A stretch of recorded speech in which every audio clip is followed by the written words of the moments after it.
everyone, and welcome back to the Interactives podcast.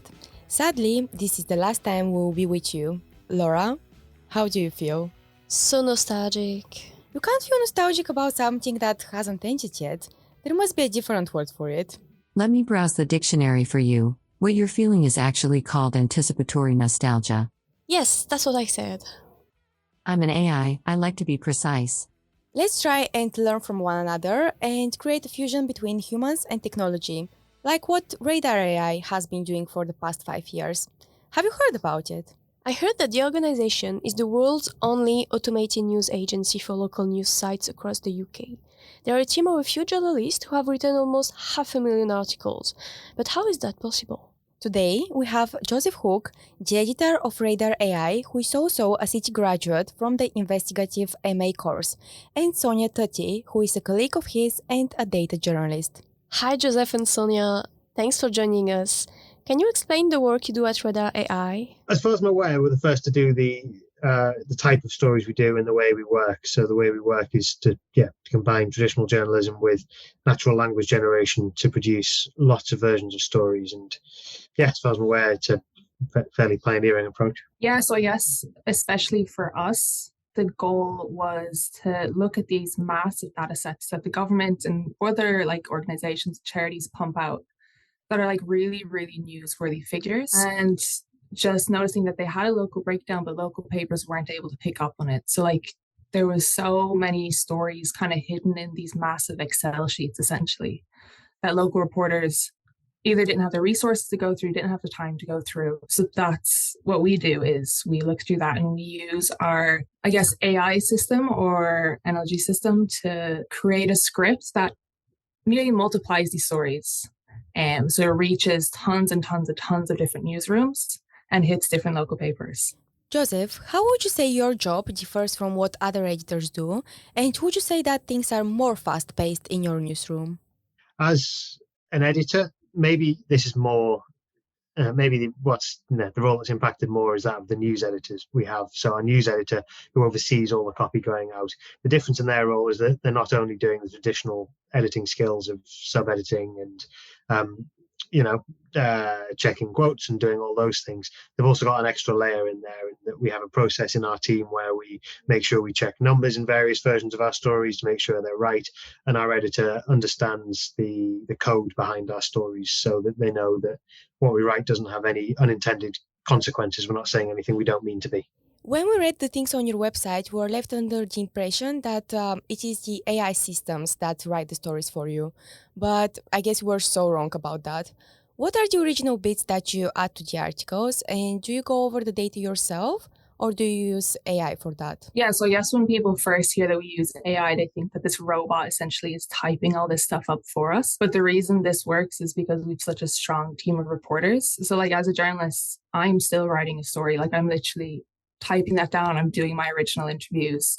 I'm seeking out that data myself. The only thing this does, so we will write essentially a script and we'll have the data in a certain format where it just fills in the name of the area and the numbers relevant to it. But everything else around that is completely written by us. So it's not that AI is writing stories, it's that AI is a tool we use so that our stories can reach a wider audience. See, Marieta, AI is not going to steal your job, but it's going to make you more efficient, especially if more newsrooms are looking to implement a similar system to what RadarAI is doing.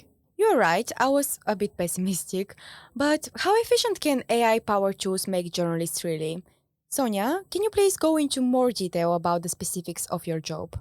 So maybe I'm not explaining this in the best way possible, but we notice that there's trends across the country and those trends are replicated in each area. So what we do is we collect data that are kind of in these massive Excel sheets that the government puts out, and we'll organize that in a way, and we use this program called ARIA, and we'll put it in a row. So it'll say the City of London, and then in that row of data, it'll have all the relevant crime statistics for the area, whatever else. And that goes into ARIA, and then we write the story with gaps in it where it'll replace the area name with the relevant City of London, and then it'll fill in where the gaps are for the new numbers. So I'll write one script, but that will be the format for hundreds of stories. So when I write one story, it's also creating 331 replicas for different areas with the relevant data for those areas in it. It is really hard to get your mind around, especially when you come from like a traditional newsroom where you write one story and that is one story. But for us, yeah, it's about like getting a script that works for every single area. Yeah, I get it now, but how doesn't it make mistakes, or does it? We've had mistakes. Yeah, we have relatively few mistakes. And because of our model and the fact that we're writing a lot of stories at the same time, we have a much more intensive fact checking process in there, which means that we can probably realistically do a lot more fact checking than most traditional journalists do. So the number of mistakes we've had is relatively few. We have had some, and when they happen, they're multiplied over a lot of versions, so they can be relatively large scale. But yeah, thankfully, relatively few. That's why the girls are always double checking on what I'm saying. They're so professional. Thanks for the compliment, Amy. But now that things are moving so fast, I'm sure there are probably other systems that can help you with fact checking even. Are you looking to implement any other tools as well? So we're always trying to look at different things we can do. So recently we've launched like more extensive data visualization options. So localized graphs for different papers. Over time we constantly look to develop. It's not just necessarily about different tools, but also different areas we can get into. So we tend to look at general news, but there are other areas with a lot of structured data, which would be quite obvious directions for us to go in, such as finance and sport, as well as other markets. We're quite UK focused at the minute, and while English language markets are a little easier to get at than foreign language markets because of the availability of the type of software we use, I think other markets would be interesting as well. We love to hear that you're looking for ways to constantly improve and offer more to your readers, and especially for us who are looking to make our way into such a competitive profession. It's been important to gather insights into how journalism is evolving. Yeah, I'm also quite pleased to hear that, but was also wondering, how does feedback work with you? Because you don't have straight access to the analytics of these local newspapers, right? We don't hear a huge amount from the readers. As a wire service, we're a couple of steps removed from readers. So we see the same sort of comments and feedback online that you get on all articles, but we don't get much in terms of direct feedback. Any feedback we get tends to come more from journalists or publishers themselves.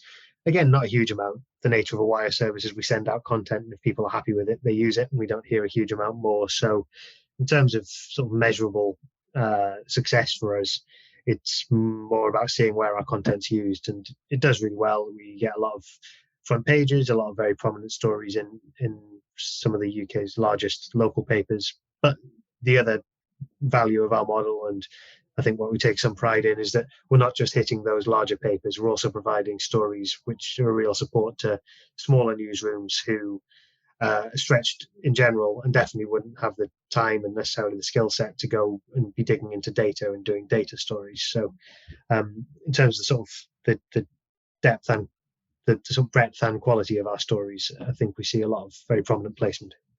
Yeah, I guess that's where we're a really solid team of reporters, and we have, really good news gathering skills and just being able to know what's newsworthy. So it is just kind of us. We do get feedback on stories, and we can tell kind of if a story isn't picked up too well, that the readers didn't really care for it, or the paper didn't think, that their readers would really care for it. But there's always, the stuff that's big nationally will usually be big locally. So, knife crime, Ukrainian refugees, stuff like that. If it's a big national story, it usually has a pretty significant impact locally as well. So that's kind of how we read readership. That's really interesting because we've been focusing on audience strategy quite a lot lately, and we know from our lecturer and expert Adam Tinworth that we shouldn't be entirely dependent on these numbers, but also be experimenting with new content. But I guess for what you're doing at Radar, it makes sense for similar topics to come back regularly, depending on what's important for the local people. I always learn something new from you and your guests, girls. Can I have a piece of career advice for them and all aspiring journalists that are listening to us? I think, honestly, just when you're moving into like professional working journalism, it's about keeping a bit of an open mind as to what that is going to look like. I think I came out with a very clear idea that, as I suppose everybody on an investigative journalism course does, that what you want to go and do is work for Panorama or the Sunday Times Insights team. But actually, once you start getting out there and looking for jobs, there's a wide range of stuff. The kind of stuff I do at Radar is a job I really enjoy. It's something that's had a lot of variety and something that's I think brings real value to the industry. But that I couldn't have conceived of existing when I left my masters. So there's a big step there between getting a good academic grounding and understanding, all the key skills you need to be a journalist, but also having an open mind about what that role might look like when you leave, and taking opportunities and doing all those things. I think little bits of freelancing here and getting experience at different newsrooms gives you a lot more insight into what those options look like in different workplaces. So I think there's a lot there in terms of just keeping an open mind and seeing what those roles look like. Thank you, Joseph. Sonia, do you have any predictions for the future of journalism in the next 5 years? In the next 5 years, well, I think journalism is always kind of on the edge of, falling apart because it is such an underfunded and underpaid profession. I'm sure we all know that. So I do worry that AI and other things could be pushed to create more clickbait headlines, to get clicks, to create ad revenue, rather than used to kind of build up journalism and increase transparency and increase the quality of stuff we write. So I think there's a concern there, but hopefully in the future, people can recognize the need for journalism, the need to, fund journalism properly, and that we can add these tools to a tool bag rather than, taking journalists out of it. But yeah, that's my concern. I don't know if there's anything too specific. I do see AI kind of growing. And Joseph, what do you have to say on the same topic? I don't know where it's headed. I think that there are always unforeseen things. The question of things like ChatGPT wasn't a question 3 months ago and is now. Those things tend to emerge quite suddenly, and then there's a bit of a period as people take their time to understand them and work out what role they can play in the industry. I think journalism has a real opportunity here because some of the models that have been in place for the last decade, I guess, haven't been working perfectly. We've seen that in that, as print subscriptions have fallen, it's been quite difficult to replace them in a digital age. And I think any use of new technology has to be with one eye on keeping the industry sustainable in a way that is really important to it. But I feel like the possibility to do that is there, and that if we're entering into another period of disruption where there are some new tools coming into the market, then that's a good time to start looking at some of those bigger picture issues. Thank you so much for being with us today. Laura, do you have an idea how to end this episode, since it's the last one? Let's hear a final word from Amy, our dear AI friend. It's not my final words because I'll be helping the students on the course next year as well. I'm just going on a long holiday. Yeah, well deserved. We're looking forward to bringing all of the skills and knowledge we acquired this year to our workplace. Okay, Marieta, is it time to say goodbye now? Really? But I don't want to.